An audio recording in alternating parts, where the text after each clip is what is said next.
दोस्तों नमस्कार, जोहार। चलिए जानते हैं झारखंड सूबा की ताज़ा खबरों को, लेकिन उससे पहले अगर आपने अभी तक इस चैनल को सब्सक्राइब नहीं किया तो सब्सक्राइब कर लें, जिससे कि आपको झारखंड सूबा की ताज़ा खबर रोजाना मिलते रहे। सबसे पहली खबर, झारखंड में विधानसभा चुनाव का ऐलान हो चुका है और ऐसे में बीजेपी जारी कर सकती है पहली लिस्ट। बता दें कि 25 सीटों पर नाम फाइनल हो चुका है। बीजेपी 25 उम्मीदवारों की पहली लिस्ट जारी कर सकती है। सूत्रों के मुताबिक कुल 81 सीटों में से इस बार बीजेपी 68 से 70 सीटों पर अपने उम्मीदवार उतारेगी और इसमें 60 सीटों पर उम्मीदवारों के नाम भी तय हो चुके हैं। बाकी की कुछ सीटें अपनी सहयोगी पार्टी जदयू और आजसू के लिए छोड़ेगी। वहीं लोजपा से भी बात चल रही है, उसे भी एक सीट मिल सकती है। अगली खबर, देवघर में एंटी करप्शन ब्यूरो की कार्रवाई। सिविल सर्जन घूस लेते रंगे हाथ धराए। नर्सिंग होम लाइसेंस रिन्यू के लिए मांगे थे पैसे। देवघर एसीबी की टीम ने सिविल सर्जन रंजन सिन्हा को 70,000 रुपये घूस लेते रंगे हाथ गिरफ्तार किया है। एसीबी की टीम ने उन्हें बेला बागान स्थित आवास से पकड़कर दुमका लेकर गई है। जानकारी के मुताबिक देवघर के सिविल सर्जन रंजन सिंह रिश्वत लेने के आरोप में गिरफ्तार किए गए और सिविल सर्जन पर आरोप है कि पश्चिम बंगाल के निवासी महफूज आलम से घूस मांगी थी। दरअसल महफूज आलम देवघर के मधुपुर थाना क्षेत्र के कॉलेज रोड स्थित 10 बेड का बंगाल नर्सिंग होम के नाम से हॉस्पिटल चला रहा था और इसी अस्पताल का रिन्यूअल करने के लिए महफूज आलम ने सिविल सर्जन कार्यालय को आवेदन दिया था। अगली खबर, नक्सली संगठन के नाम पर कर रहे थे लेवी वसूली। लातेहार में 6 उग्रवादी गिरफ्तार किए गए। लोहे का बना हथियार भी बरामद। लातेहार जिले में भाकपा माओवादी टीएसपीसी जैसे प्रतिबंधित उग्रवादी संगठन के कमजोर पड़ते ही अन्य अपराधी इसका फायदा उठाकर ग्रामीण ठेकेदार व्यवसाय से लेवी वसूली का कार्य कर रहे हैं। इससे जुड़े मुख्य सरगना समेत 6 उग्रवादी को लातेहार पुलिस ने गिरफ्तार करके जेल भेज दिया है और ये सभी उग्रवादी भाकपा माओवादी जेजेएमपी टीएसपीसी आदि उग्रवादी संगठन के नाम से पैसे की उगाही कर रहे थे। गिरफ्तार उग्रवादियों में मुख्य सरगना अनिल कुमार यादव और सागर यादव, शिवनंदन यादव, अखिलेश यादव, मिथिलेश यादव, जावेद अंसारी और पिता रकीम अंसारी शामिल है। अगली खबर, झारखंड में नई न्यूनतम मजदूरी दर लागू। झारखंड सरकार ने 1 अक्टूबर से राज्य में नई न्यूनतम मजदूरी की दर को लागू कर दिया है। यह दर राज्य में 3 श्रेणियों में लागू की गई। श्रमायुक्त के हस्ताक्षर से यह अधिसूचना जारी कर दी गई है और बता दें कि अधिसूचना के मुताबिक अनियोजित क्षेत्र में काम करने वाले कामगारों की न्यूनतम मजदूरी अकुशल के लिए 422 रुपये दैनिक और 10,966 मासिक होगी। वहीं अर्ध कुशल के लिए 443 रुपये रोज और 11,507 रुपये मासिक होगी। कुशल मजदूरी दर 583 रुपये रोज और 15,163 रुपये मासिक होगी। वहीं अति कुशल की मजदूरी दैनिक जो है 673 रुपये और मासिक 17,491 रुपये होगी। अगली खबर, चतरा में तेजस्वी यादव ने कर लिया है तय, ये महिला होगी आरजेडी की उम्मीदवार। बता दें कि आगामी झारखंड विधानसभा चुनाव के मद्देनजर राष्ट्रीय जनता दल ने चतरा विधानसभा सीट से रश्मि प्रकाश को अपना उम्मीदवार घोषित कर लिया है। सूत्रों के मुताबिक पार्टी के राष्ट्रीय अध्यक्ष लालू प्रसाद यादव और बिहार के उप मुख्यमंत्री तेजस्वी यादव ने रश्मि प्रकाश की उम्मीदवारी पर सहमति जताई और उन्हें चुनाव लड़ने की हरी झंडी दे दी है। गौरतलब है कि 2019 के झारखंड विधानसभा चुनाव में राजद ने इकलौती चतरा सीट से जीत हासिल की थी, जहां से सत्यानंद भोक्ता विधायक चुने गए थे। लेकिन इस बार विभिन्न कारणों से सत्यानंद भोक्ता चुनावी दौड़ में शामिल नहीं हो पाएंगे और उनकी जगह उनकी बहू रश्मि प्रकाश को उम्मीदवार बनाया जा रहा। अगली खबर, झारखंड में चुनाव करवाने के लिए 590 कंपनी पैरामिलिट्री फोर्स की मांग। झारखंड में विधानसभा चुनाव के दौरान सुरक्षा एवं विधि व्यवस्था बनाए रखने के लिए राज्य की पुलिस ने पैरामिलिट्री फोर्स की 590 कंपनियों की तैनाती करने की मांग की। हाल ही में लोकसभा चुनाव के दौरान राज्य में 3 चरणों में मतदान करवाया गया था और उस वक्त 230 कंपनी पैरामिलिट्री फोर्स की तैनाती की गई थी। विधानसभा में कुल 81 सीटों के लिए 2 चरणों में 13 एवं 20 नवंबर को मतदान करवाए जाना है, जबकि मतगणना 23 नवंबर को करवाई जाएगी। अगली खबर, मुस्लिमों के द्वारा छीनी गई जमीनें आदिवासियों को वापस दी जाएगी। झारखंड के लिए चुनाव कार्यक्रम की घोषणा के बाद भारतीय जनता पार्टी के सांसद निशिकांत दुबे ने राज्य में आगामी चुनाव जीतने का विश्वास व्यक्त करते हुए कहा कि मुसलमानों द्वारा आदिवासियों से छीनी गई जमीनें उनके मूल मालिकों को वापस कर दी जाएगी। झारखंड में भाजपा 2/3 बहुमत से सरकार बनाएगी और आदिवासी आबादी 45% से घटकर 27-28% रह गई है। अगली जनगणना तक यह घटकर 22% रह जाएगी और पूरे देश में मुसलमानों की आबादी में 4% की वृद्धि हुई, जबकि यहाँ पर 15 से 16% की वृद्धि हो गई है। अगली खबर, कांग्रेस झारखंड मुक्ति मोर्चा के बीच सीट शेयरिंग का फॉर्मूला तय। बता दें कि पिछले विधानसभा चुनाव में कांग्रेस 31 सीटों पर चुनाव लड़ी थी। हालांकि इस बार कांग्रेस 29 सीटों पर चुनाव लड़ सकती है। पिछली बार आरजेडी ने 7 विधानसभा सीटों पर चुनाव लड़ा था, मगर इस बार उसे गठबंधन में 5 सीटें मिलने की संभावना है।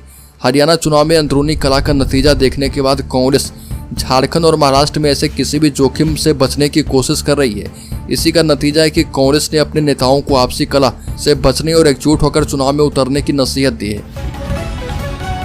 अगली खबर, झारखंड में 67 सीटों पर चुनाव लड़ेगी बीजेपी। झारखंड विधानसभा चुनाव में बीजेपी एनडीए गठबंधन के तहत चुनाव लड़ रही है। 81 सीटों में से 67 सीटों पर अपने उम्मीदवार उतारेगी। बाकी सभी सीटें सहयोगी दलों के लिए छोड़ देगी। यहाँ उसका गठबंधन जेडीयू और आजसू के साथ है और कहा जा रहा है कि बीजेपी 11 सीटें आजसू और 2 सीटें जेडीयू को दे सकती है। सूत्रों का कहना है कि बीजेपी के 22 विधायक का टिकट बरकरार रखा जाएगा। अगली खबर, चुनाव का ऐलान होते ही एक्शन में बीजेपी। पीएम मोदी के साथ नेताओं की बैठक। झारखंड को लेकर बड़ा अपडेट। निर्वाचन आयोग ने महाराष्ट्र और झारखंड के लिए विधानसभा चुनाव की तारीखों का ऐलान कर दिया। चुनाव तारीख के सामने आते ही Bharatiya Janata party action mode में आ गई है।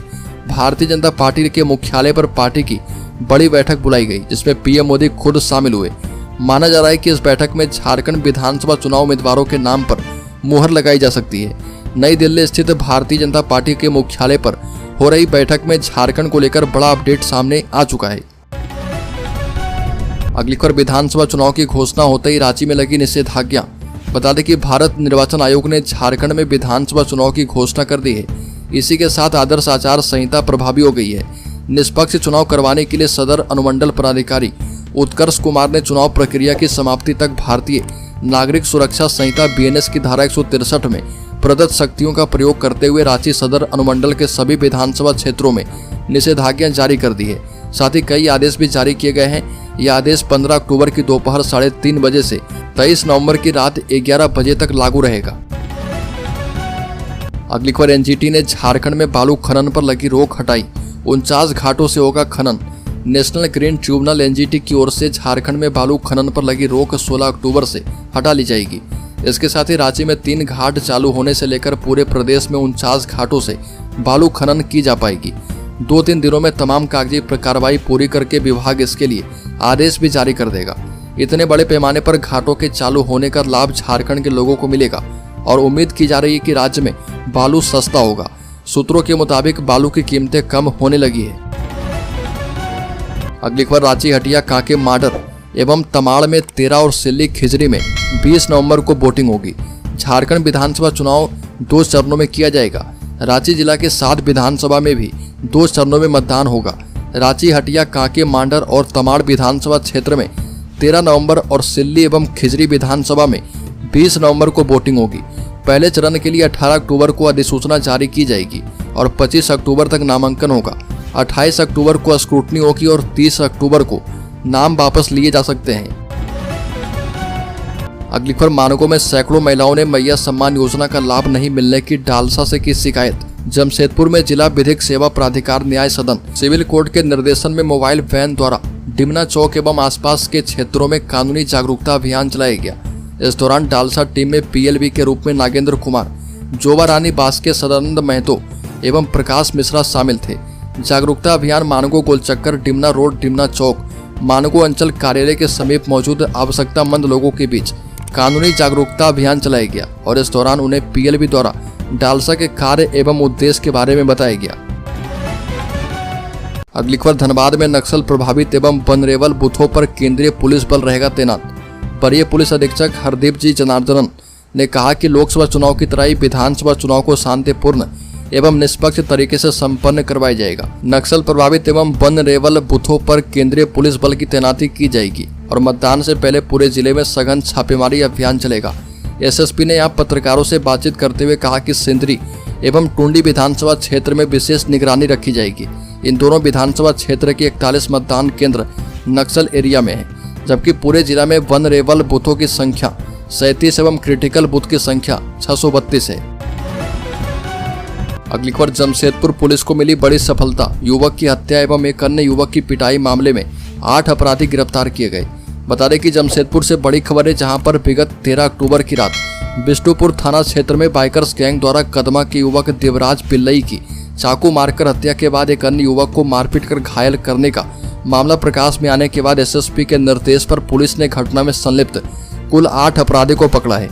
बताया जा रहा है कि विजयादशमी की रात बिष्टुपुर थाना क्षेत्र में बाइकर्स गैंग द्वारा कदमा के एक युवक देवराज पिल्लई की चाकू मारकर हत्या करने के बाद एक अन्य युवक को मारपीट कर घायल करने का मामला प्रकाश में आया था और इसके बाद एसएसपी के निर्देश पर डीएसपी के नेतृत्व में गठित टीम ने तकनीकी साक्ष्य का सहारा लेते हुए घटना में शामिल कुल 8 अपराधी को गिरफ्तार किया है। अगली खबर, चिरकुंडा में केंद्रीय मंत्री अर्जुन राम मेघवाल ने एससी समाज को एकजुट होकर वोट करने की अपील की। झारखंड में चुनावी बिगुल बजने के साथ ही भाजपा अनुसूचित जाति मोर्चा धनबाद जिला ग्रामीण द्वारा चिरकुंडा के टाउन हॉल में प्रबुद्ध जन सम्मेलन का आयोजन किया गया। कार्यक्रम में केंद्रीय कानून मंत्री, सांस्कृतिक एवं संसदीय कार्य मंत्री अर्जुन राम मेघवाल शामिल हुए। चिरकुंडा में आयोजित कार्यक्रम में केंद्रीय मंत्री अर्जुन राम मेघवाल का झारखंड के पारंपरिक आदिवासी नृत्य से स्वागत किया गया। अगली खबर, झारखंड के शेयर होल्डर्स इन्वेस्टर्स के लिए बड़ी खबर, सेंसेक्स में 318 अंक की गिरावट रही। शेयर बाजार में गिरावट देखने को मिली है। सेंसेक्स 318 अंक की गिरावट के साथ 81,501 के स्तर पर बंद हुआ है। निफ्टी में भी 86 अंक की गिरावट दर्ज की गई। आईटी और ऑटो शेयर्स में सबसे ज्यादा गिरावट देखने को मिली है। निफ्टी के टॉप गेनर में HDFC bank, life, doctor Reddy और ग्रासिम शामिल रहा।